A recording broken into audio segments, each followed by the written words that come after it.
عمرك وقفت كده وقلت يا ترى أول كاميرا موبايل في العالم كان شكلها عامل إزاي؟ النهاردة احنا بنصور فيديوهات 4K بورتري ليل نهار، لكن في الحقيقة إن البداية كانت بسيطة جدا لدرجة لا تتخيلها. أول كاميرا موبايل ظهرت سنة 1999 وكان بوينت 11 ميجا بكسل.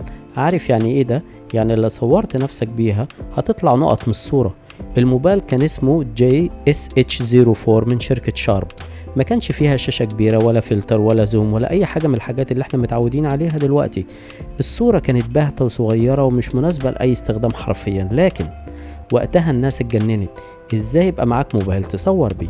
كانت ثورة، كانت فكرة، كانت حاجات بتفتح لباب عصر كامل. ومع انها ضعيفة جدا الا انها غيرت مفهوم التكنولوجيا. تخيل ان اللحظة الصغيرة دي هي اللي ادت لدخول الكاميرات في السوشيال ميديا والذكريات واللايف والفلوجات وكل اللي احنا بنشوفه النهاردة ده. فالدرس الحقيقي مش لازم تبدأ كبير، ساعات اهم انجاز في حياتك يبدأ بنص ميجا بكسل بس.